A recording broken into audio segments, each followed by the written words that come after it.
Howdy there, folks, and welcome to part 2 of Snowboard, kids. So, we're going to take on the third race using Jam. Jam is one of the slowest characters. In fact, him and Nancy are the two slowest. But both of their handling is both very, very good. So we're going to take on Sunset Rock, which is actually a very long race. In fact, I'm only doing 2 races per video because they take so long. The races are really, really long. Which I guess is something I could complain about. But anyway, Sunset Rock also has a fucking glorious song. As you can see, it is a sunset. I'm kind of dancing to the music. I love doing that. I love this game so much. But yeah, as I said, Jam and Nancy are the 2 slowest characters. Jam, according to the menu, is slightly faster, but in my eyes, they're pretty much the same. I can't tell any significant difference between the 2. And holy shit, random penguins! You don't want to run into the penguins, because they will trip you. In fact, this is when obstacles become more present, I guess you could say, in the races. The weapon I have now is the hardest to get out of the weapon shops, and it's far and away the best weapon in this game, and that is the parachute. It has pretty decent homing capability, better than the snowman, not quite as good as the hands or the ice crystals. But when you hit something with it, they go flying up and they slowly parachute to the ground. It is the best weapon in this game to use. It's really good if you can hit someone as they're coming up to a jump, because then it just takes them forever. Right here is a grind that is very hard actually to land. There are only 2 grinding things in this game, and we're not going to see the other one for a long fucking time. Fuck Nancy, what, you can't land a fucking trick? Anyway, you want to watch out right there, because that giant snowman is shooting little snowman projectiles, which will turn you into a snowman, and then you can't turn, and that's no good, to quote Sonic the Hedgehog. Oh my god, the fucking music. You're gonna hear me say this through the whole playthrough. I know I'm going to, because the music is so fucking good! The item I'm holding right now is probably the most useful item and the one that you should hold on to the most. And that is the invisible board. This will block any type of shot. Like right there, I would have been hit by that projectile, which was a parachute, which would have fucking sucked. God damn, they're really on my ass about it too. But because I use the invisible board, oh, fucking Nancy. Because I use the invisible board, it missed, and this is very important to know. It's one of the most easy to get, one of the easiest to get items from the item shop, but it is one of the best, is what I'm getting at. Losing my train of thought. I love this course because of the penguins. It's so phenomenal.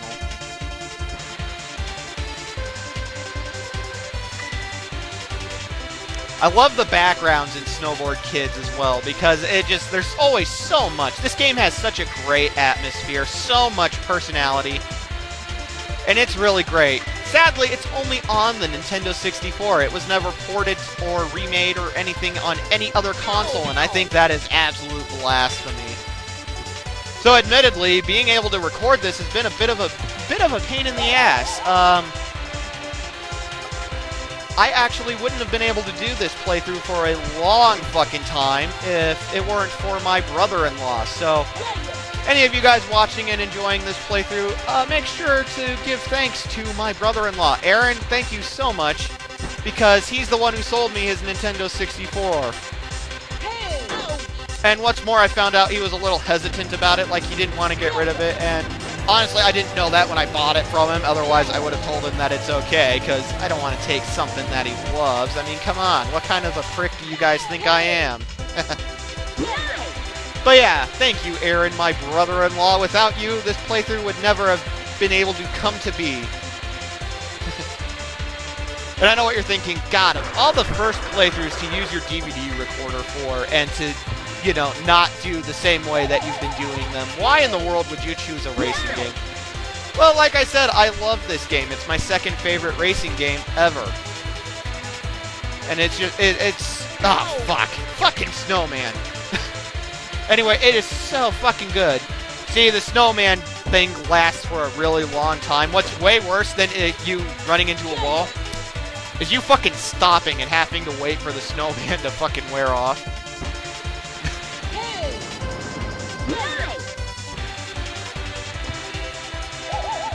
The item I just used is the Ghost. It slows down. It changes who it slows down depending on what position you're in. If you're in second place or below, it will slow down the person in first place. If you're in first place, it'll slow down the person in second place.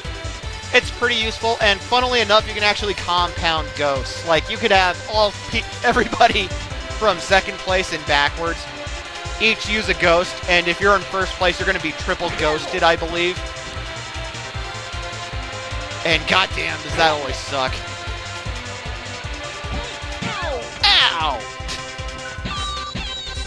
I love this. We get to watch Nancy get the shit kicked out of her by the friggin' checkpoint pole thing. Because only one person can go through at once, guys. Come on, snowboard kids. God, you gotta learn to wait your turn. Stand in line. God damn.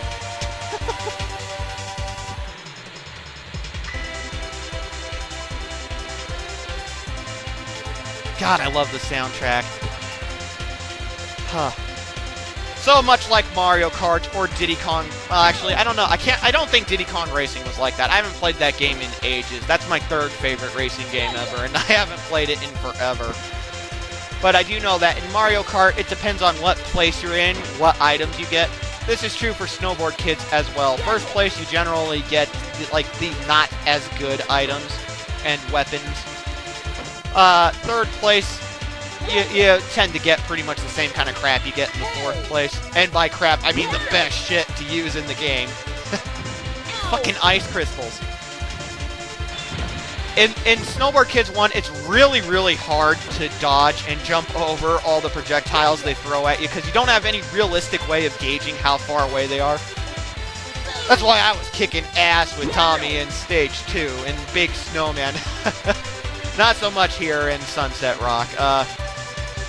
And in fact, that was actually a really rare thing. I keep trying to get the grind for you guys, but I can't.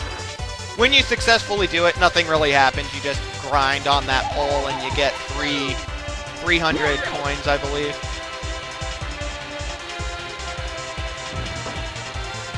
And that's pretty much it.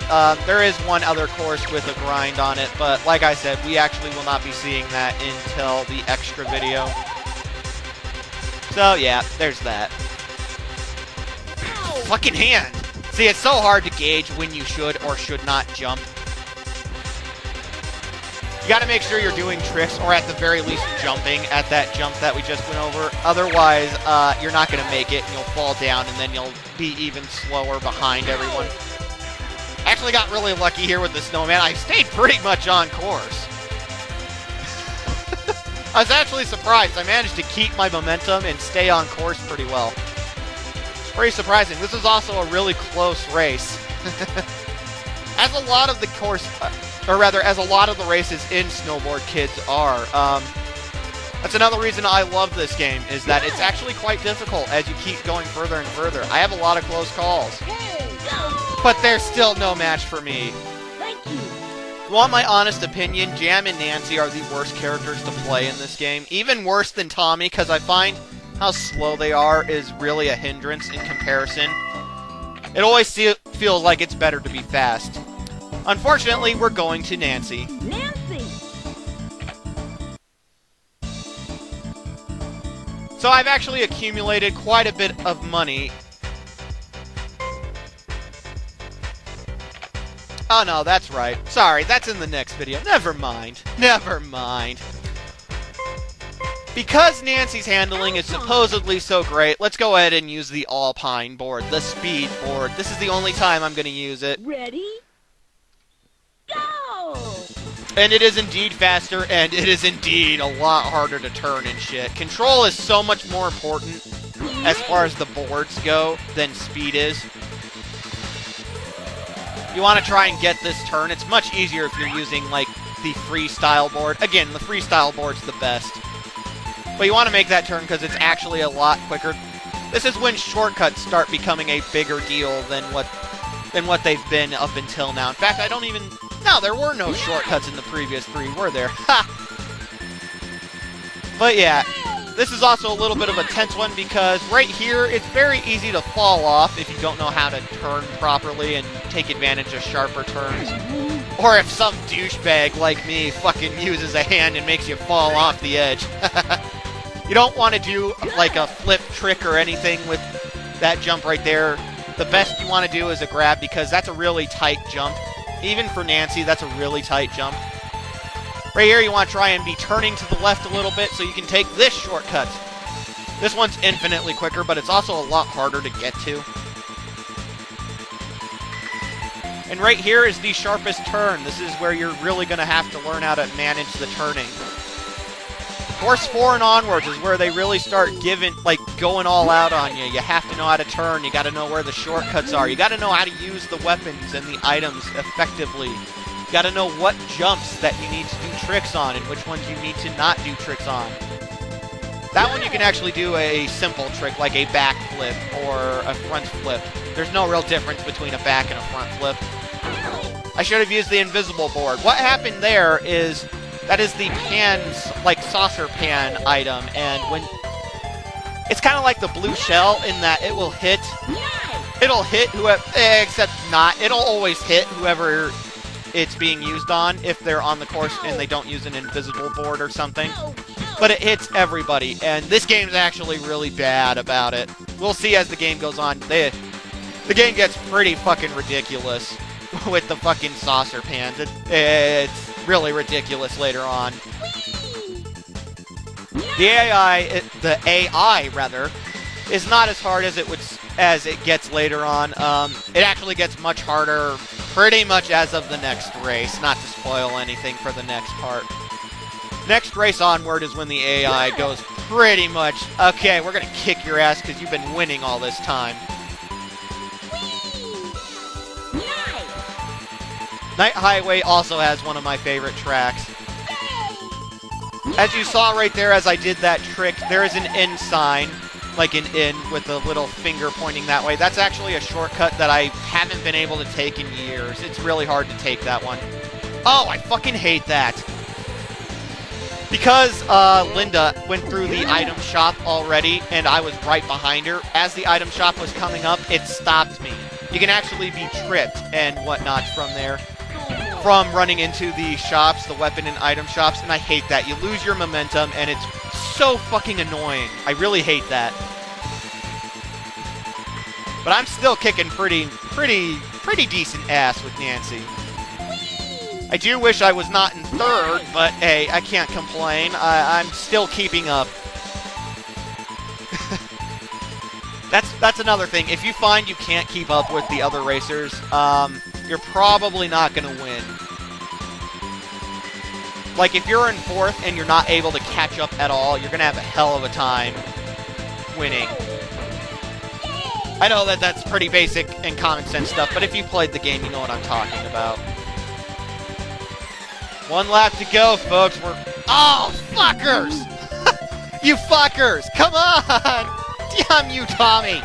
You fat cheeseburger-eating bastard! Fuck you, Tommy! Fuck you!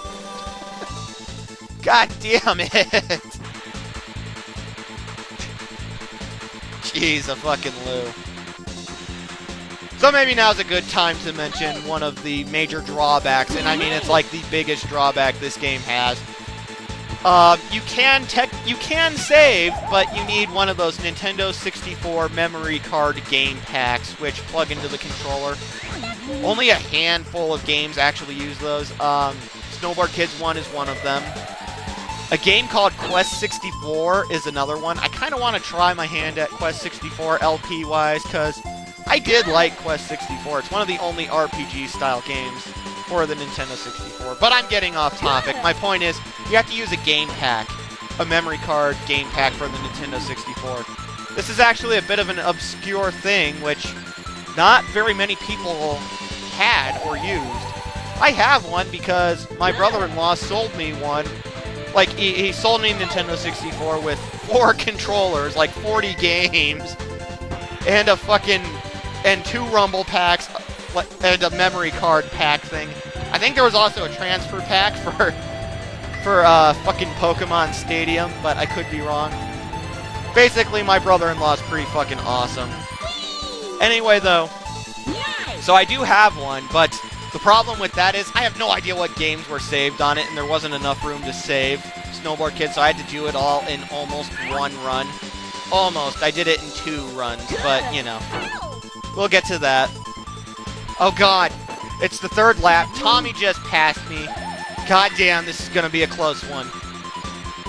He's right behind me. You just know he has another weapon. Again, I should have tried to do a trick there. I wouldn't recommend a trick for that second jump because there's a turn there. Again, you got to know when to do tricks, when not to. It's really hard to win on your first time. But yeah, this is part 2 of Snowboard Kid. Stay tuned for part 3. I'll see you folks then.